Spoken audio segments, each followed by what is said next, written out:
А там видно. Телек Батыров. Профессиональный дебют. В красном углу тоже этот спортсмен принимал участие в мероприятиях Федерации панкратиона города Москвы.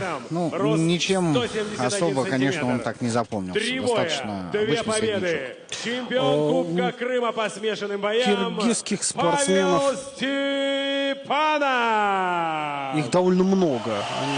Они, пожалуй, из первых поняли, что молодежь надо подключать к занятиям спортом. Довольно активно. Такую действующую молодежь, что называется.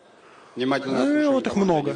Много, берут, что называется, количеством, но пока ничего не выигрывали. И еще довольно долго не выиграют, на мой вкус, потому что с тренерскими кадрами там беда. То, что касаемо вообще уровня проводимых соревнований в московском регионе, брать если ММА и панкратион, то достаточно очень хороший уровень всегда собирают турниры. Ну да. Поэтому те люди, которые проходят через московские турниры, даже если они не становятся чемпионами, а призерами, то это очень хороший опыт и очень хорошая школа для как бы и база, и толчок для дальнейших выступлений, в том числе и уже в профессиональном формате. Да, вот в этом плане я соглашусь. Единственное, что просто не все сразу, наверное. Ну да, дело времени. Но по поводу именно московских дел панкратионистских, назовем их так, там да, там все хорошо. Много кто выступал и бился, но я не буду упоминать, что называется, лишний раз. Хабиб Нурмагомедов, это, в общем, панкратион. Да, свои глобально первые поединки он начинал тоже профессиональных поединков, проводимых Федерацией панкратиона города Москвы. Ну, давайте следить за данным турниром. Мы видим первые же клинчи и перевод в партер со стороны Павла. И треугольничек пошел делать. Да, вот сейчас нужно повнимательнее быть Павлу, потому что ноги заброшены. Ну, Телек забросил, но достаточно неуверенно, да. И Павел ушел из этой неприятной для себя ситуации, выходит сбоку, пытается контролировать, но Телек опять, смотрите, подворачивается и опять делает гард, защиту ногами. Попытка задушить из этой позиции, ну, можно теоретически. Ну, наверное, все-таки это не Алексей Олейник, который владеет этим приемом совершенству и достаточно часто пользуется им. Ну, Леша, да, Леша в этой позиции любит еще один такой прикол бойцовский делать. Он хороший, попал. Правый сбоку там, причем такой жесткий. Павел, да, такой в падении пробивает. Причем сразу болтануло. Причем сразу болтануло практически прям такой хороший.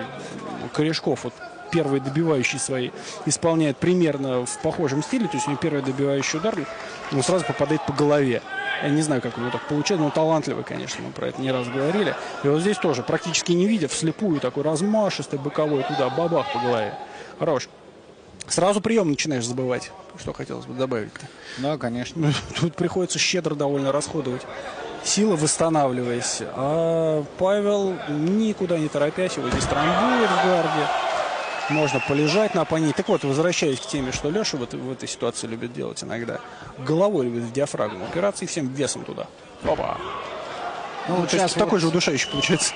Павел попытался поработать ударной техникой головой, но я так понимаю, по правилам именно этого турнира такая техника запрещена. То есть головой в корпус нельзя бить. Рефери сделал замечание, и Павел прекратил это делать.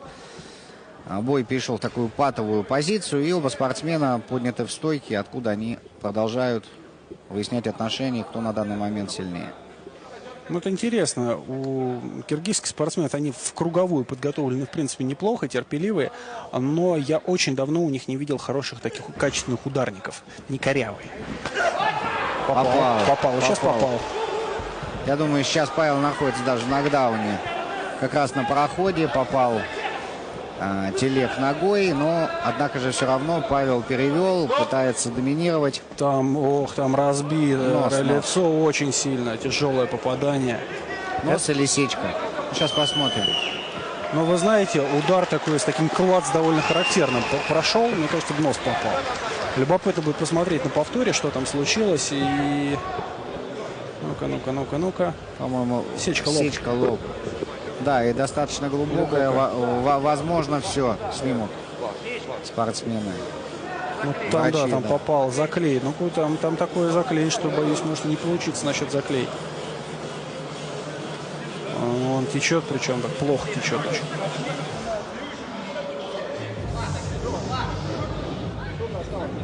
Яркая иллюстрация, знаете, к чему, Дмитрий? Повод поразмышлять в очередной раз. Не ходи в проходы без ударов. Да, руками. так точно. Вот не ходи. Сколько народу на этом горело. Возьми чуть-чуть приклей, чтобы я и в руку поднял. Да, по-моему, все. Да, Обидно. рефери там, конечно, прав. С такой большой сечкой нельзя продолжить поединок. Сейчас после объявления победителя нужно, конечно, идти зашиваться. Ну, я думаю, не первый раз. Не последний, хотя кто его знает. Может быть, до этого не было подобных травм. А здесь серьезно попало, серьезно. Ну вот только заговорили о том, что не видел каких-то гениальных ударников. Вот, пожалуйста, за счет ударной техники такого. Здесь невозможно продолжать поединок как есть. Да. Все. Андеркартовый бой здесь завершен. Пожалуйста. Два киргиза выступали, два киргиза победили. На 3-й минуте 3 секунды. Победу в этом поединке одержал Тилек Батыров. Тилек Батыров в этом противостоянии выходит победителем. Молодец, здесь все сделал сам.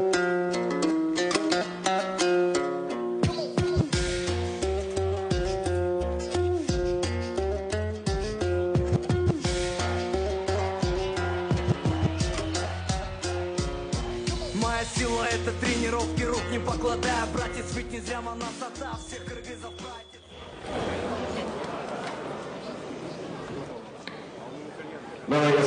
Позвольте представить вам те компании, тех людей, благодаря которым вы узнаете об этом турнире. Вы можете присутствовать на этом празднике спорта. Давайте поддержим наших спонсоров. Производственное объединение «Техкреп». Генеральная информационная